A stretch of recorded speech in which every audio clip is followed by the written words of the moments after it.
guys, it's Carl Brown from GuitarLessons365.com.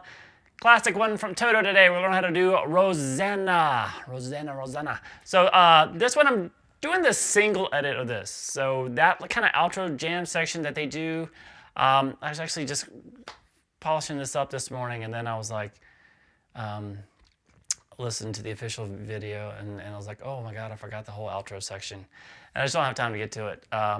So anyway, we're going to do the single edit, which is what I was using to transcribe to. So we will be taking care of like Steve Lukather's awesome guitar solo in it, just a classic solo, and then everything up throughout the song, all the verse, chorus, pre-chorus, but just not that little outro section. So that won't be in this video. So I don't want you to be disappointed and get there and go, wait a minute, don't leave. Anyway, before I get into it though, please subscribe to the channel if you have not already, and ring that notification bell so you'll know when I release a new video. And if you really want to support what I do here on YouTube, please check out my Guitar Academy. It's the best way to support me doing any lessons online, whether on YouTube or in my academy itself. You'll see a link to the description in the description below to my academy. It's a free 7-day trial, so you can really check it out. You can check out all my guitar courses. You get personalized support from me. There's a lot of courses in there, from complete beginner courses to more advanced stuff on technique, improvisation, ear training, theory, guitar tone, you name it. It's a lot of stuff over there. So please come join the community by clicking the link below, and I hope to see you there. So let's jump into this. I'm in standard tuning, and now I'm not singing to this. Lately I've been kind of trying to sing along with the tracks when we're playing it, and this seems pretty simple to most people, right?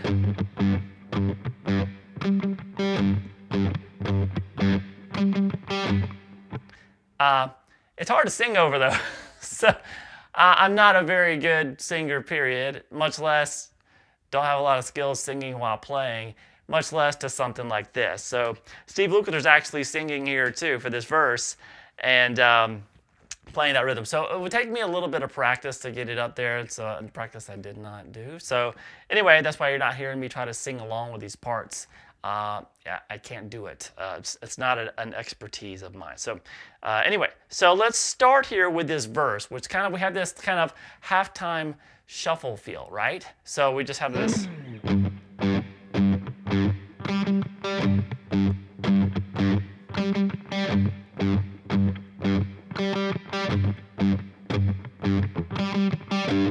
Now, the key to this is to keep the hand, don't do this.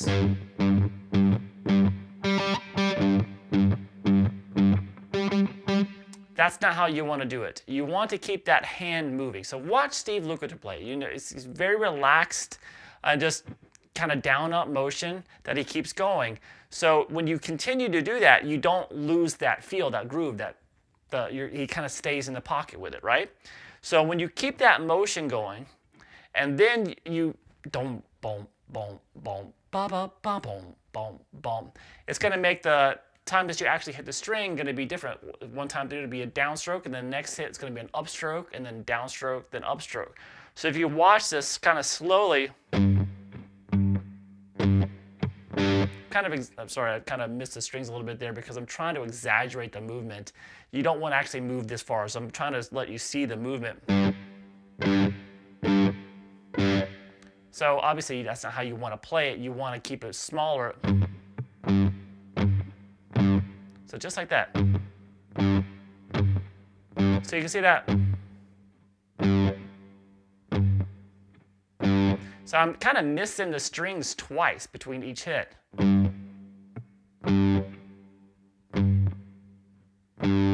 And then after you pick it, it's kind of palm muting as well, but I kill the tone after each one.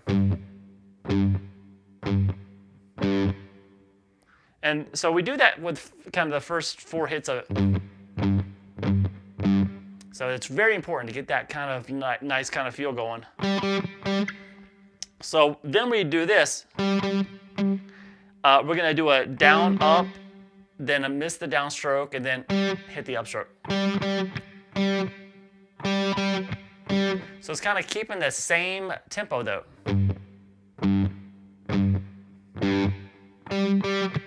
So in between those, you want to keep the movement going too. So make sure you know the timing of the da, da, bum, ba, ba, ba, ba, bum, bum, bum, bum, ba, ba, bum, bum, bum, boom.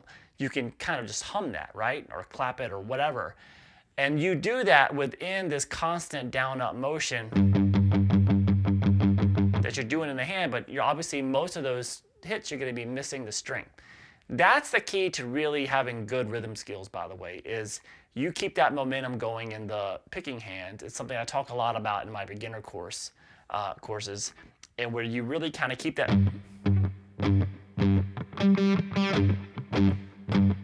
So if you're stopping between each one,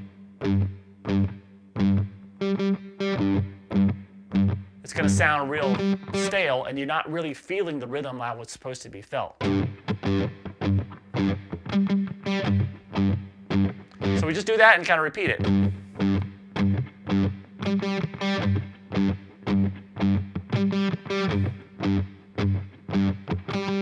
So I want you to, if you're not used to doing stuff like this, it seems simple, but look at yourself in the mirror, or tape yourself on your phone or whatever, just your picking hand. And if it stops, you're not playing it correctly. You want to keep that groove going by keeping that movement going and just hitting the strings when they need to be hit, but kind of flying over them when they're not.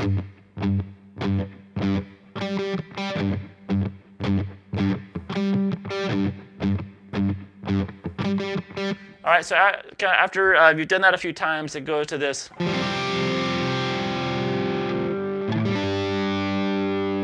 So it goes to this kind of an F sus2 chord. So it's the 3rd fret on the D string, open G, 1st fret on the B, 3rd fret on the high E.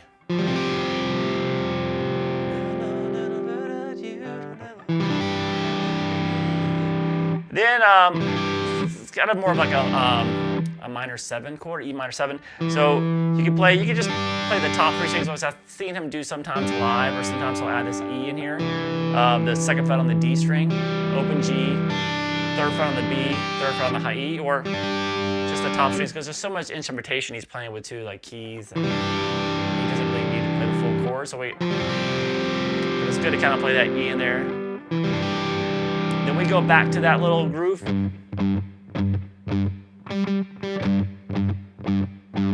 Now from here, we do this.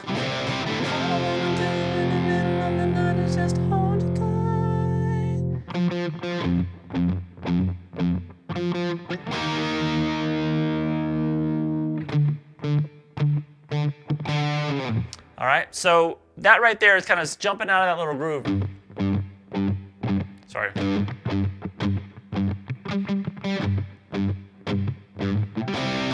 Now you hit this C major, this is just a C power chord. So it's the 3rd fret on the A, 5th on the D and the G. Hit that a couple times and then take it to an F bar chord.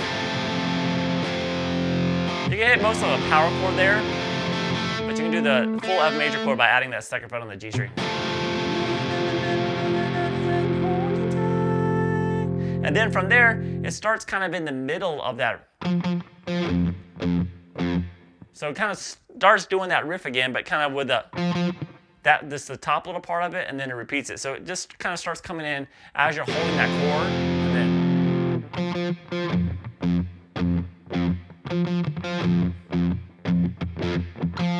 and then we're gonna jump up here to this E flat major chord. So it's this 6th fret on the A string, and then the 8th fret across the D, G, and the B. And then just go back to this 5th fret on the A string. And you're just kind of doing that little, that feel that we were doing here before, but just on the 5th fret of the A. And then just hit that and move out. So all together, it sounds like this.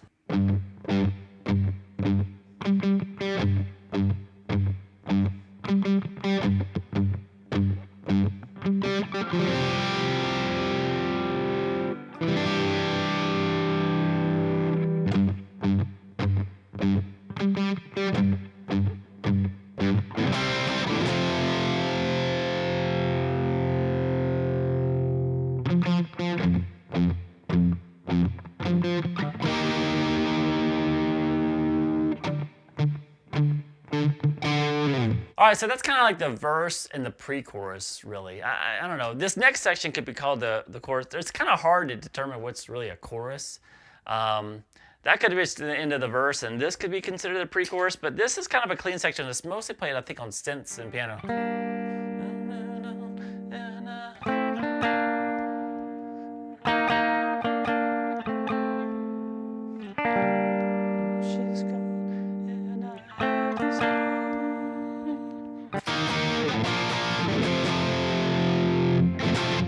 All right, so I'm kind of doing this on guitar, but I don't really think it's done on guitar. Usually I see Lukather's just kind of, he's not really playing it live at this part, so playing anything. But it's basically around a G minor chord. And then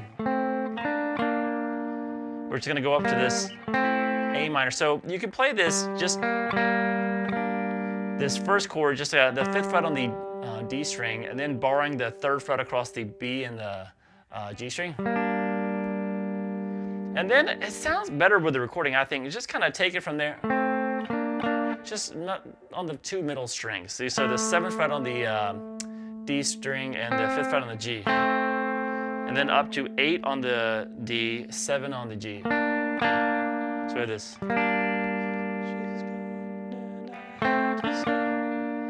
All right, and then what we're gonna do is just go to the 8th fret on both the D and the G, hit a couple times. Back down to the previous chord with the 7th fret on the G, and back down to that A minor, which was the 7 on the D and 5 on the G. So this.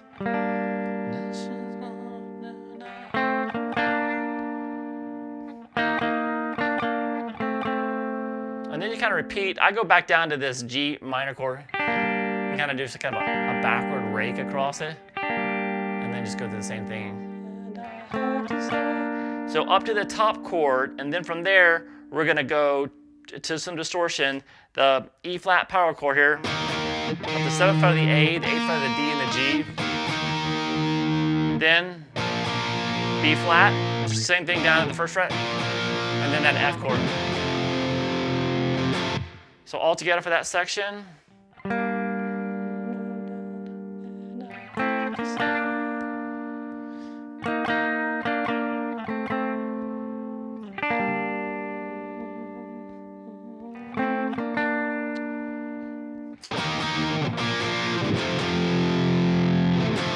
All right, now you have a chorus section, which there's a lot of layer stuff going on here, but I'm kind of really doing what Steve Lukather plays live here. So it looks like this.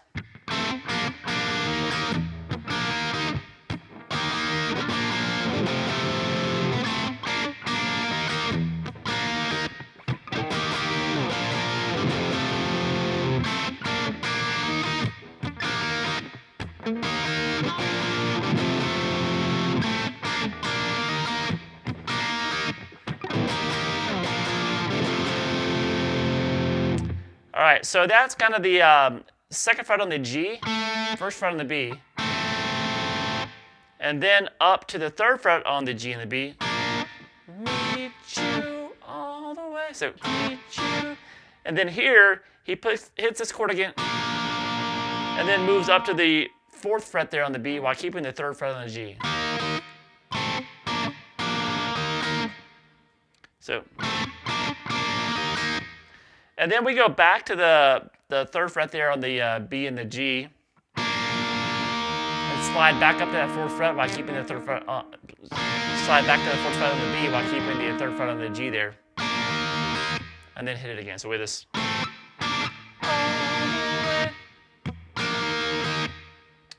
All right, now I see him gonna do 2 ways of this little ending here: the E flat to the B flat to the F. Some he'll start here.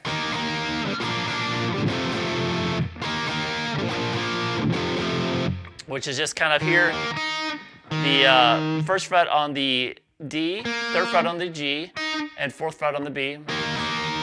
Then the B flat power chord. Just 1st fret on the A, 3rd on the D and the G, to the F. Then they'll do this riff again. And then he'll come up here and play different voicings of this. Maybe he kind of, the 2nd time through, he maybe makes some full major chords. I don't know. It looks like he's doing something like that a lot of times live. So that's the full E flat major chord here. So we have this 6th fret on the A, borrowing the 8th fret across the D, G, and the B. Then the same chord, B off of B flat, so off the 1st fret of the A string, B flat major chord, to then F. So the way I'm playing it is kind of like the first ending like this, kind of just power chords, and then the full chords. And then repeat all that.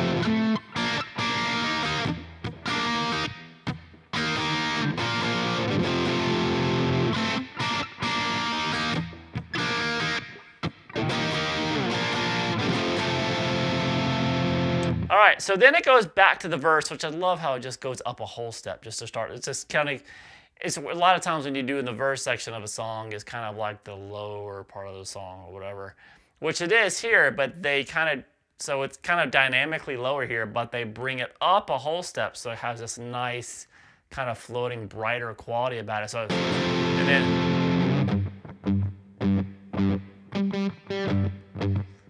it's a really cool kind of songwriting tool to use right there. So anyway, so we're back through the same exact verse we did before, same pre-chorus, which I kind of consider the pre-chorus from here. That section. And then we have those kind of, really I kind of call this like the quiet chorus maybe. And I have to say. And then to the kind of true chorus of the song. All right, so we go through all those sections again till we get to that kind of multi-layered keyboard solo. And that is what you're going to be doing on the guitar is just the verse.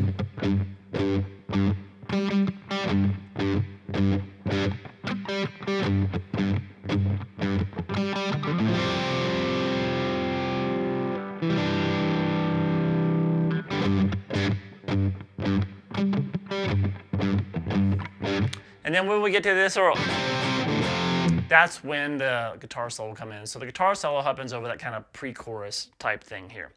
So let me play Luke with her solo. It's just a classic solo. It's one of the greatest solos ever written. It's just really good.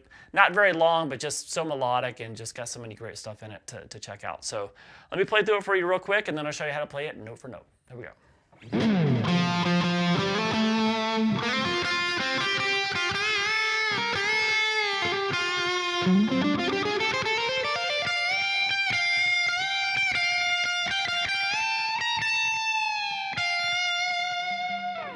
All right, so we got a really melodic one here with a lot of cool little licks in it. So let me take you through it phrase by phrase. So we're going to start with this opening.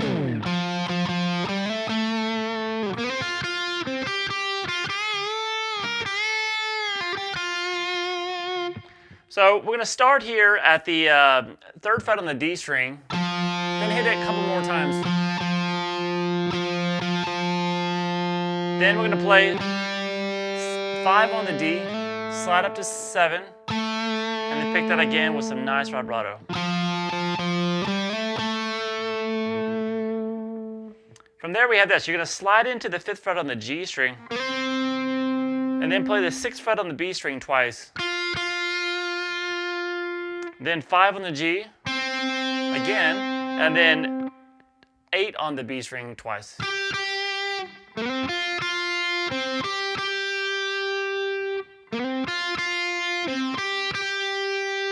Then to the 6th fret on the B string, into a couple of whole step bends on the at the 8th fret on the B string.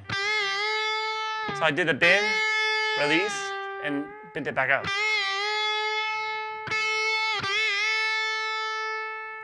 Then you're going to grab the 6th fret on the high E string,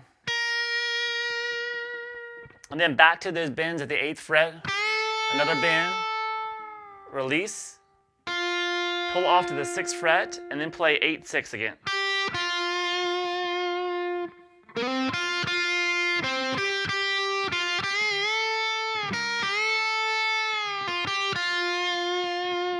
So all together.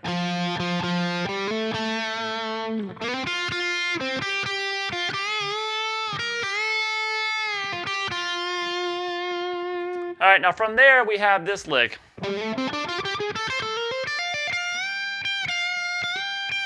So that kind of deal. So we're going to start that with a slide. You're going to pick the 10th fret on the A string and slide into 12. Then play 10, 12 on the D. It's going to play both of those without sliding. Then play 10, 12, 13 on the B. I'm sorry, the G string, I'm sorry.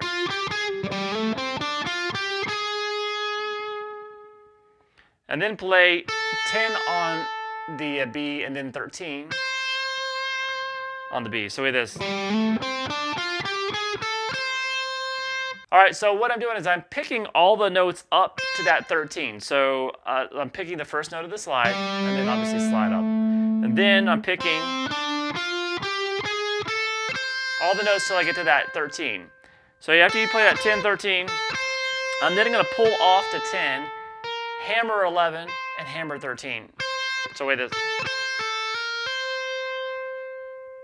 Then come over to the high E string, you're going to play 10th fret, hammer 13, pull back off to 10, and hammer back on 13. So wait this.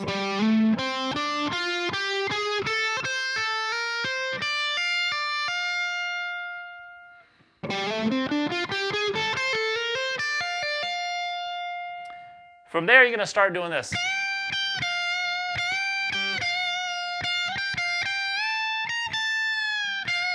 So that's some bends at the 13th fret on the B string, high E string.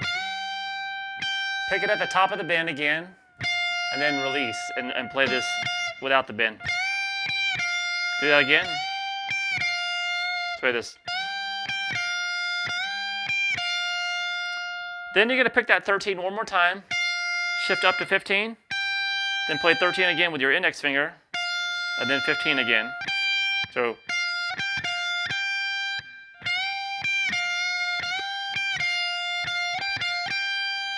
And then you're going to do this. So that's kind of an interesting little technique that he's using there. It's pretty clever. So you probably will see people do it like this. Like we did down here. It's the same thing we did here. Played up an octave. So a lot of people just automatically do it the same way, but up an octave. But what he does here is he plays this. He actually does the bend on the high E string. And then you're like, how in the world do I get that top note then? Well, he's already bent. So then all you got to do is grab the 16th fret that's already on the same string that's already bent. So just kind of in front of the ring finger, place your pinky at the 16, and you get that same note. And then release the pinky. So you're back at the 15th fret, it's already bent. Release, then down to 13. It's a really cool technique to add to your arsenal. You can even do like a whole step up like that. So it's some really cool stuff.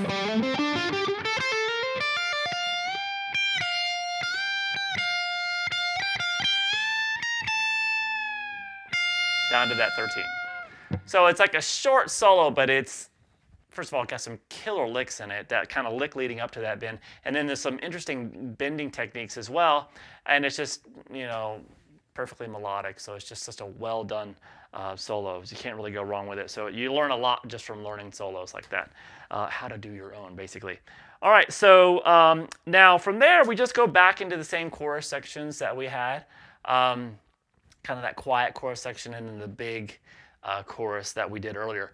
So that's pretty much all I'm going to tackle in the song. I know there's kind of the official kind of the video and the album version. There is kind of a jam section at the end where Steve Lukather starts doing some really great solos in that one as well too. But I didn't do that one. I was originally just looking at the single edit, and then I thought twice about it this morning, but I just didn't have time to get to it. So unfortunately, we're not going to cover it today. All right, but I hope you guys enjoyed it. I'll see you again soon for GuitarLessons365.com.